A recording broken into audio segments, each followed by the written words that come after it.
Hi guys, Jay Smith here, welcome to the AskGolfNut channel and welcome to Wilson DYNAPOWER Carbon Driver. This is exactly the same basically as the Max, but with absolutely every part of titanium they can get away with stripped out and replaced with carbon. And why have they done that is to save weight, so they can use it for those two weights you've got on the sole. We have two different size weights which you can change in placement to make the center of gravity move closer to the face or further away, and that will change your spin profile. Where on the Max you have that back weight which you can flip to make it a little bit more draw biased and neutral if you want. This one you can actually play around with the spin profile of the head, which is a really fun and interesting thing for the fitting side of things.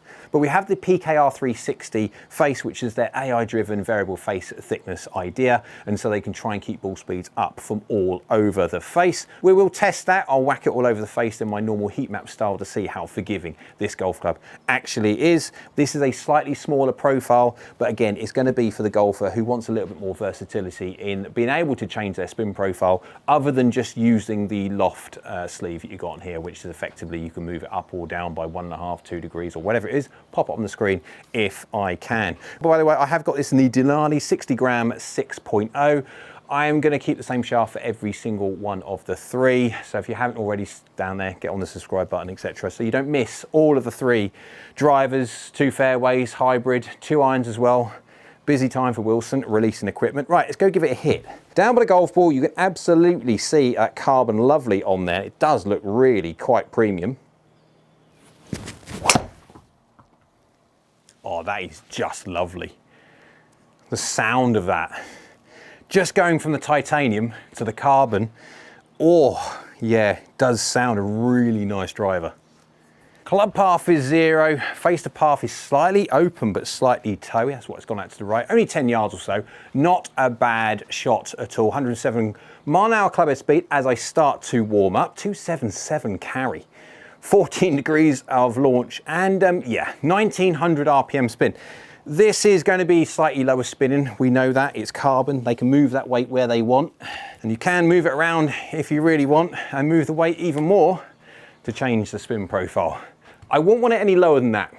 That is going to give me my longest numbers, absolutely it is, but yeah, I won't want it any lower than 1900, if not it's going to start getting a bit scary on the miss hits. You're going to get those ones that go like that. Of course, you do get these in different lofted heads, etc. I've got this in the 9-degree head, but effectively you can go up if you want and if you need to. And if you don't swing at 107, 110 or so miles an hour, absolutely, you're going to need to go a higher lofted head, but it does feel lovely. Oh, that is pummeled. Little fade down there and it's just pummeled. It feels so nice, this thing does. Like a proper thud carbon rocket. Club path slightly across, face slightly open, little baby fade dynamics. 4mm toe, 5mm low, good strike, slightly low on the face, but decent strike. 275 carry, spin at 2.2. It's not bad, it's not bad at all. I would absolutely game this driver, really would do. I'd be interested to see how it works when you start taking some speed away, because spin profiles are such that, yeah, I'd really want to be saying to you guys, if you're going to be swinging slower than 108 or so miles an hour as I warm up, yeah, you're going to absolutely need to go high lofted head. This is going to be a lower spinning head, and this is not yet to the full-on LS low spin head, new for 2025 that Wilson have made. That is an interesting looking driver. It's like a big old softball, round. There you go, different video. This one is lovely. I really do like. Why do not more golfers play Wilson drivers? Comment below. Why don't they? Just give your opinion. What do you, I think potentially they're not out in enough areas so people can't physically test them. Comment below. What do you think? Because they just work really well. Like really well. The sound of this thing is just lovely. I mean, that is not an ideal strike. That is not ideal. Slightly high in the face, slightly open face as well, but it's gone. Like, bye. Still going. Club head speed 109.6, slightly high in the face, yeah, 6mm high, 2mm toe. That feels very much so worse than it actually was. That's only a 1/4 of an inch high. That feels higher on the face. Wow. Club half was good, face was slightly open, yeah, that's why it's gone to the right 14 yards, but that's hitting fairway, spinning at 1824. 281 carry, like woof. That thing is, yeah, this is going to get some long balls out here. If this possibly, maybe the LS might be too low spinning, but this one, if I really wanted to long dog it, I reckon I could. I reckon I could get some near 300-yard carries if I really go for it, but it's not. Still trying to get the knee healing, so I won't be hitting anything wild today. Just feels really good, like really good. The titanium feels, the Max, the titanium feels just normal titanium. This one, the carbon. Wilson, you've made a really lovely sounding stroke feeling driver. You really have.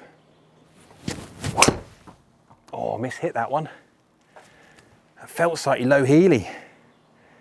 This is a very, very sensitive driver from a point of view of feel. I can feel tiny differences in strike, but it feels massive. Path and face, not bad. Face is slightly open, that's why it's gone out to the right a fraction. 110 miles an hour as I've fully warmed up. 284 yards of carry. Yes, 13 degrees of launch and 1942. Yeah, 2,000 or so spin is quite a low spinning head. 3 mil heel, 2 mil low. Wow, I can feel that. This is ridiculously sensitive from a point of feel. It works really well, and I'm not saying the sound or anything changes, it's just the feedback you get from where you're hitting it off the face. This thing, wowzers, where's that tee gone? It's over here. Definitely need them yellow. Last one, I'm really interested in hitting this all over the face. I'm not looking forward to it because it's so sensitive to like feedback where I'm hitting it. It's gonna feel horrid when I don't hit the middle. I mean, that's not far off middle and I could feel it straight away. Wow, it works so well. It really does. Feels nice, sounds nice. I'll be interested to see how well it works all over the face. Let's get that heat map, see how good it is at retaining ball speed from not middle shots, and also how good it is at hitting the distance from not middle shots. Also, the 3 different swing speed testing, a little bit worried about spin profile. We'll get to that one after this. Oh, I hit low on the face. I wanted to bomb that one. I mean, it's done well, but that's a shame. I'm a little bit upset now. Just call it low in the face. Club path and face of path, as you can see, there was very, very good. Strike, 11 mil low, 4 mil toe. That's what happens when you start hitting 7 up at it to try and absolutely launch one. Still carried at 282 yards, done really well, spinning at 2.2, ball speed up at over 160. This is a really, really good driver. I do like it. I'm not sure how it's going to get on when it comes to 3 different swing speeds. It is a very low spinning head from what I can see at the moment. Let's go test it all over the face. Let's go get the heat maps going and see how good this driver actually is. And let's also go test it 80, 95 and 110 miles an hour. See how good this new DYNAPOWER carbon driver is from Wilson. Let's go see how the DYNAPOWER carbon driver gets on when I hit it at 3 different swing speeds. We have the 80, 95 and 110 miles an hour swing speed, slow, medium and fast, and also captures some heat map data to see how good this driver is at hitting the distance it should do when you don't hit the middle. On the screen you can see you've got the 3 different swing speeds, you've got the club head data at the bottom, we'll look at that one in a second, the ball data on top. Let's go straight away and have a look at the red. The red is the 80 miles an hour swing speed, 186 yards of carry. I will put something out there very quickly. The spin rate, 1638. Yes, that's 1638. That is not a lot, and that is not enough to keep the golf ball in the air. And that 186 yards of carry absolutely is the fact of Foresight's boosted algorithm when you start putting spin rate that low. It is ridiculous. In real life, that is not carrying 186 yards. That is falling out of the sky, especially at only 8 mile an hour swing speed and 117 mile an hour ball speed. Launching well at 15 degrees, but we just need more spin. Now, this is obviously the 9 head up to 10.5.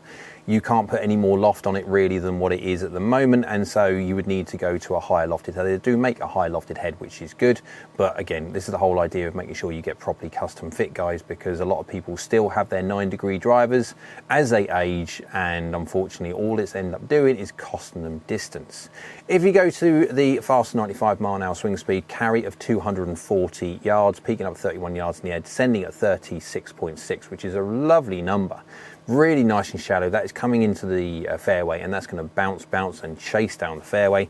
Spin is still very low at 1900 RPM. Again, dangerously low, because if you hit it slightly high in the face or anything else like that, that golf ball is going to gear and it is going to drop like a stone out of the sky. It is potentially just enough still to be functional, but I would really be scared. In a fitting, I'd want to be getting the baseline spin number up for sure. If you go to the full 110 miles an hour, the blue, 280 yards of carry, 41 yards in the air, descent angle 41.7 and spin of not quite 2,200, but basically 2,200. It is brilliant. I wouldn't change that for anything. I was expecting really to have to go down to the 9 degree to get my biggest distances on this one. I probably still would do if I really was interested on going long dog on it. But as a baseline, if I was to put this at 10.5 degrees, considering everyone mishits from time to time, if I was going to hit slightly high in the face and my spin rate was dangerously low, like the other two swing speeds, and then hit high on the face, that is just going to fall. I'm not going to worry about trying to gain an extra 10 or 15 yards in the air of carry from optimal strike. I'm going to be worried about losing 50 when the ball falls out of the sky. If you look at the club head data, you can see that 80.8, 95.7, 110 on the dot. You've got attack angles all within 0.4 of a degree. Club pass wall and nothing. Faces within 0.4 of a degree, that is it. We have a 0.1 of a degree difference in the loft over a 30 mile an hour difference of club head speed. And we have a small difference in strike, but it is basically 2 millimeters. That is it. If you're someone who likes a bit more of the visual side of things rather than tabular data, there is the club and ball compare. You can have a little look at all the information that we've literally just been speaking about, but in a bit more of a visually appealing way. Let's go have a look at the forgiveness side and see how well this golf club works when you don't hit the middle. Now, obviously, manufacturers peddle all the marketing to say that this golf club is super fast across all of the face, and with variable face thickness and all the technology that goes into faces and golf clubs nowadays to try and get everything working as best as possible, that generally is the case. And if you are measuring a golf club on how good it is retaining ball speed like you do in an iron with a flat faced iron, then modern day drivers would be amazing, because they are amazingly good at retaining ball speed across the face. And if you were to have a look at the efficiency heat map that you see on screen now, you can see how big that green blob is. Remember, green is good, yellow is fine, orange is yeah, and red is no, not very good at all. And of course, as soon as you go to the red, which is extreme toe and very, very extreme heel, problem with the obviously extreme heel is you have got the hosel and stuff there and hardly any face. So it is very much so more biased towards the heel being a more of an efficient area. As soon as you start moving out towards the toe too much, you do get a drop off of ball speed. It doesn't necessarily like it. You lose around about 10% as soon as you start getting into the red, which is considerable, but it's not always the case of just how much ball speed a golf club retains as to how good it is at hitting its distance. If you want to know that, you have to use a different metric, and it's not called efficiency, it's called distance factor. And distance factor are different to the efficiency, where we're literally just measuring how fast that golf ball is coming off that face when you don't hit the middle and how good it is respective from the middle. On a distance factor, you're looking at how different parts of the face with roll and bulge. Obviously, drivers have a curved face. They're designed to bend in a certain way, and so to send the golf ball in different directions and curve back to target. And then commonly when it comes to high and low, the high part of the face has more loft, what it means it will launch higher, but it also reduces spin. And then no different to on the bottom of the golf club, it will have less loft and then spin up more. That's why on an efficiency map that you saw before, it's generally speaking quite green on the bottom, even though it shouldn't be, because even though you're hitting quite some distance away from the middle, but because there's less loft there, it transfers more speed, less deflection, etc. So it's a little bit misleading. When you go to the distance factor map, it basically measures how well the golf club does at being able to retain a good distance from all parts of the face when you take into account all the gearing that happens to a golf ball. Now, on the map you can see in front of us, this is basically just an understanding of, we're looking at the face on, so you can see at the top there you've got from 0 to -30 and +30 on the left hand side, that's toe and heel, and obviously vertical as well. You have got a 0 blob right in the middle, but then you have got a black square. Difference to the efficiency maps, the distance factor maps basically map the part of the face which creates the most distance, and then the boxed area, what you can see there, is the area of which actually is the geometric middle of the golf club. So you can actually see that the best part of the face here for creating as much distance as possible is actually, what's that, 3 mil toe, 1 mil high. and that is the best part of this golf club. Now, of course, you can see as you start moving around the face, especially heel side, you do lose distance quite quickly. That is very common. That is very, very common. Most golf clubs really hate the heel. I don't know of any driver that is more efficient and effective and distance factor wise from the heel than is ever out of the toe. So it's that kind of thing that if you're going to miss, always miss from the toe is a much more functional part. Just some golf clubs are a little bit more sensitive than others. And if you look, you can go all the way into near on 20 mil away from the middle, and you still only lose around about 5% of your distance. That's incredibly, incredibly good. I mean, near enough an inch away and you're only losing about 6 or so %. Really very, very good. If you want to see how that looks like when you overlay that onto the golf club, you can see there that the green radiates well into the toe section. And again, if you are hitting outside of that toe section where there's parts of face you really shouldn't, then really you need lessons than ever any form of equipment. But what's really impressive is just how good this golf club is vertically as well. You can hit it quite high and also quite low, and it is because it's a lower spin profile and I'm swinging at my fuller speed. I can hit it slightly higher at a fuller speed, which is like 2200 RPM. Hit it slightly high, it does get that slightly higher flight but lower spin, and it gets that golf ball going out there even further. It's that whole idea, you lose a little bit of efficiency, but you gain it back in dynamics. No different to on the bottom of the golf club, it's still got good efficiency, of course it will do, it's less loft. Because it's a lower spin profile, you don't have that golf ball over gear and spin up too much and then reduce distance again. Really, the only bad part of this golf club is the heel, when really all golf clubs hate being hit off the heel. So it's just basically doing exactly the same as anything else on the market. As a conclusion to the Wilson DYNAPOWER carbon driver, it is one of my favorites. It feels lovely. It is just one of the nicest feeling drivers. It's a carbon driver. Normally Callaway has the accolade, shall we say, of being one of, if not the best sounding drivers on the market. Now, this carbon driver sounds lovely. Now, of course, that's subjective, and what I like and what you like, guys, will be possibly two different things. So when it comes to looks and feel, just kind of take it with a pinch of salt. Looks wise, it is quite a busy golf club. On top, obviously, it's a very distinct carbon head, but again, we're kind of getting used to that now. And on the sole, it does look really nice. This is going to look lovely in stores. When you have it on the rack there, it's going to really attract a lot of attention. It does look very, very good.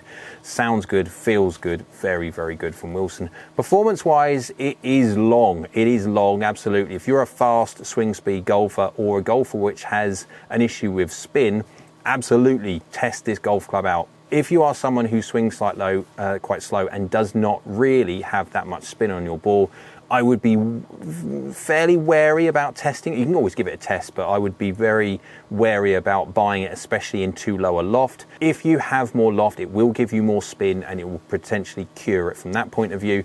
But just be wary if you're a slow swing speed golfer and you don't have a lot of spin on your golf ball. Normally, the carbon driver does have a tendency. This is obviously at 10.5 degrees as well. You can go lower, which is a bit scary, but it is a driver which spins the golf ball fairly low as a baseline. Hope you liked the video. If you did, then hit that like button below, down there, thumbs up, YouTube likes, so do I. Down there also is the most important button, it's the subscribe button. It's free and it is great for the channel if you could subscribe, so thank you. Next that one is a bell icon, that's a notification bell. If you click that one, that will notify you next time I upload another video. Hope you're well, we'll see you again soon.